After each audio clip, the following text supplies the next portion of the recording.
தங்கமான மனசை கொண்ட ஒரு சிங்கம் மாதிரி நடந்த ஒரு மனிதர் நம்ம எழுந்துட்டோம். ஒரு நடிகராக நான் என்னுடைய சினிமா வாழ்க்கையில் கால் எடுத்து வச்சதுலேருந்து என்னுடைய ஆரம்ப காலத்தில் இருந்து அவர் பார்த்துருக்காரு, என்னுடைய வளர்ச்சி பார்த்துருக்காரு. என்ன மட்டும் இல்லை, சுற்றி இருக்கிற யாராக இருந்தாலும் சரி அவ்வளோ பாசமாக, அவ்வளோ அக்கறையோட, அவ்வளோ பாதுகாப்பாக பார்த்துப்பார்.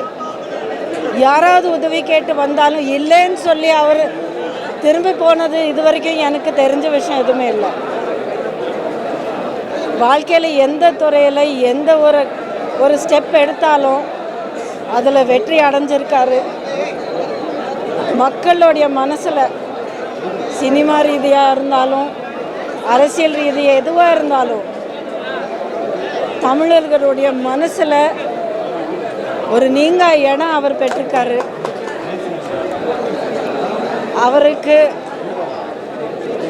அவர் கூட நான் ஒர்க் பண்ணியிருக்கேன். இத்தனை வருஷங்களை எனக்கு அந்த பழக்கம் இருந்திருக்கு. அவரை நான் பார்த்துருக்கேன். அப்படிங்கிறதுக்கு நான் பெருமைப்படுறேன். அவருடைய ஆன்மா சாந்தி அடையணும். குடும்பத்தாருக்கும் அவரை நேசிக்கிற ஒவ்வொருத்தருக்கும் என்னுடைய ஹார்ட்ஃபெல்ட் கண்டோலன்சஸ். இன்றைக்கி நம்ம ஒரு மிகப்பெரிய ஒரு அருமையான ஒரு மனிதரை நம்ம இழந்திருக்கோம்.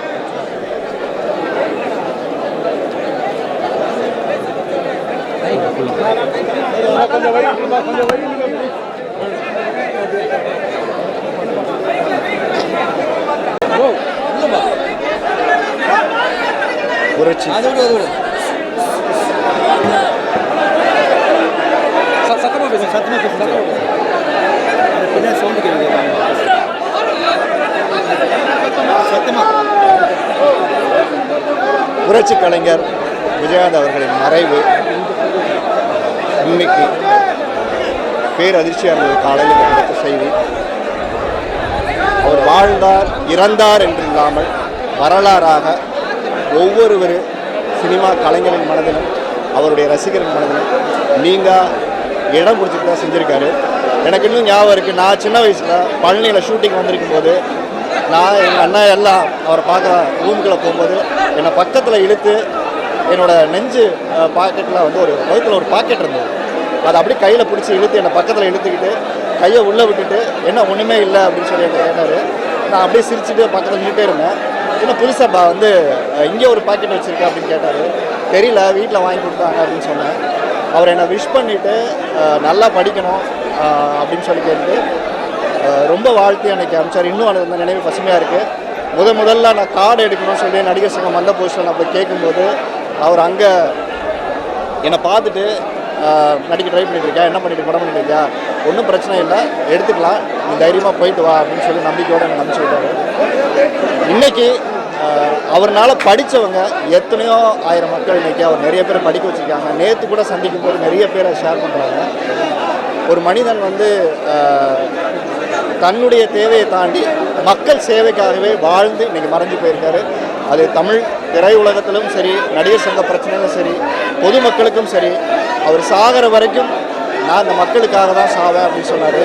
எல்லோரும் செத்தா 6 அடி 3 அடி 3 அங்குலம் இருந்தால் போதும், இந்த விஜயகாந்துக்கு எந்த பணத்தையும் எடுத்துகிட்டு போக போகிறதில்ல, எனக்கு அதுதான் கிடைக்கும் போது நான் வாழ்கிற வரைக்கும் இந்த மக்களுக்காகவே வாழ்ந்து மறைந்து போகணும்னு சொன்ன வார்த்தை மாதிரியாகவே இன்றைக்கி அவர் மக்களுக்காகவே வாழ்ந்திருக்காரு.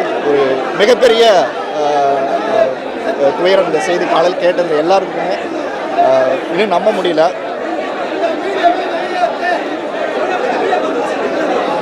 அது சொன்னேன். அதான் விஜயகாந்த் சார் இன்னைக்கு அவரோட இழப்பு அப்படிங்கிறது தமிழ் சினிமாவுக்கு மட்டும் இல்லை, ஒட்டுமொத்த தமிழகத்துக்குமே ஒரு பெரிய இழப்பு. ஏன்னா நமக்கு தெரியும், வீட்டில் எல்லார் வீட்டிலையும் ஒரு அங்கமாக இருந்தவர் விஜயகாந்த் சார். அவரோட துணிச்சல், அவரோட தமிழ் மீதான பற்று, அவரோட உற்சாகம், அடுத்த தலைமுறையை அவர் நடத்தின விதம் எல்லாத்துலேயுமே கேப்டன் விஜயகாந்தை பற்றி நமக்கு தெரியும். இன்றைக்கி அவரை இழந்து வாழக்கூடிய அவரோட கழக உடம்புகளுக்கும் சினிமா உலகினருக்கும் நண்பர்களுக்கும் குடும்பத்திற்கும் என்னை ஆழ்ந்த எங்களை தெரிவித்துக் கொள்கிறேன். சினிமாவில் எல்லாருக்குமே ஒரு சமமான சாப்பாடு கிடைப்பதற்கான வழிகளை ஏற்படுத்தும். நான் நிறைய கேள்விப்பட்டிருக்கேன். விஜயகாந்த் சாரை பற்றி, கேப்டனை பற்றி யார் பேசினாலும் அவர் மற்றவங்ககிட்ட எப்படி நடந்துக்குவார் அப்படிங்கிற பற்றி தான் பேசுவாங்க.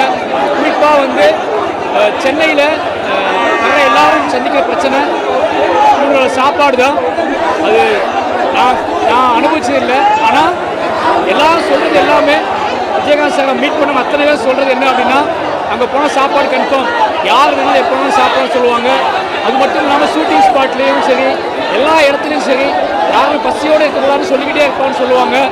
அப்பேற்பட்ட ஒரு மனிதரை இல்லை, அவர் இன்னும் சினிமாவோட சம்மந்தப்பட்டே நிறைய நாள் இருந்திருந்தார். நானும் வந்ததுக்கப்புறம் அவர் ரொம்ப மிஸ் பண்ணேன்.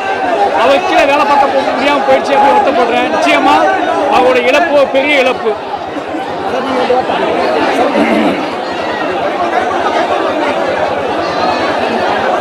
தம்பி விஜயகாந்த் அவர்களை இழந்து இன்றைக்கு தமிழக ரசிகர்கள் மட்டுமல்ல, தமிழக மக்கள் மட்டுமல்ல, உலகத்தில் இருக்கிற அத்தனை தமிழ் மக்களும் இன்றைக்கு கண்ணீர் வடித்துக் கொண்டிருக்கிறார்கள். தம்பி விஜயகாந்த் எந்த ஒரு காரியத்தை எடுத்தாலும் மிக சிறப்பாக செயலாற்றக்கூடிய ஒருவர். நான் தம்பின்னு தான் கூப்பிடுவேன், என்னையும் அண்ணன் அன்பாக கூப்பிடுவார். நான் அவரோட நிறைய படங்கள் நடிச்சிருக்கேன். குறிப்பாக சொல்லணும்னா பாண்டி, சத்திரியன், தர்மபுரி, இன்னும் படங்கள் சொல்லிக்கொண்டே போகலாம். ஏழை ஜாதி, இப்படி எத்தனையோ படங்கள் நாங்கள் நடித்திருக்கோம். ஆனால் எப்படி தமிழ்நாட்டுக்கு ஒரு காமராஜர் இருந்தாரோ, மாணவர்களை எல்லாம் பள்ளியில் படிக்க வேண்டும் என்பதற்காக மதிய உணவு திட்டத்தை கொண்டு வந்து போட்டாரோ, அதே போல சினிமாவை தேடி வருவதற்கெல்லாம் சாப்பாடு போட்டு அவர்களை ஊக்குவித்து பல நடிகர்களை, பல இயக்குநர்களை, பல கேமராமேன்களை உருவாக்கியிருக்காரு. அப்படிப்பட்ட ஒரு திரு தம்பி விஜயகாந்த் அவர்கள் தான் எடுத்த பொறுப்பை எதாக இருந்தாலும் சிறப்பாக செய்வார். தமிழகத்தில் தென்னிந்திய நடிகர் சங்கத்துக்கு தலைவராகி அந்த நடிகர் சங்கத்துக்கு இருந்த கடனை அடைத்தார் என்றால் நடிகர்களை எல்லாம் ஒன்று சேர்ப்பது அவ்வளோ சாதாரண விஷயம் இல்லை. அவங்களெல்லாம் ஒன்று சேர்த்து ஒருங்கிணைத்து அழைத்து சென்று தன்னுடைய கடனை அடைத்து அதற்கு பிறகு கட்சி ஆரம்பித்தவுடன் அந்த பொறுப்பை வேற ஒருவரிடம் ஒப்படைத்து விட்டு சென்று விட்டார். கட்சியை அவர் ஆரம்பித்து நடத்த போது எதிர்கட்சி தலைவராக வந்தார். அரசியல் கட்சிகள் அத்தனையும் அவரோடு கூட்டணி அமைத்தால்தான் வெற்றி பெற முடியும் என்ற ஒரு நிலைமையை தமிழகத்தில் ஏற்படுத்தியவர் தான் தம்பி விஜயகாந்த் அவர்கள். ஆளுங்கட்சியாக வர முடியவில்லையே தவிர ஆண்டவன் அதற்கு வழிவகுக்கவில்லை. ஆகவே எப்படி ஒரு காமராஜர் ஒரு அரசியலிலே சுத்தமாக தூயமாக இருந்தாரோ, அதை போல தம்பி விஜயகாந்த் அவர்களும் ஒரு மாநாட்டில் சொன்னார், நான் என் சொத்தெல்லாம் வித்துட்டு தான் இந்த மாநாடு நடத்துகிறேன், கட்சியை நடத்துகிறேன். நான் பணத்துக்காக வரல, எனக்கு 2 வேளை கஞ்சி கிடைச்சா போகிறோம், திண்ணையிலையோ பாயிலையோ போய் படுத்துக்குவேன் அப்படின்னு சொன்னார். அப்படிப்பட்ட ஒரு நல்ல மனிதர் இன்றைக்கு நாம் இழந்து தவிக்கிறோம். அவருடைய ஆத்மா சாந்தி அடையணும்.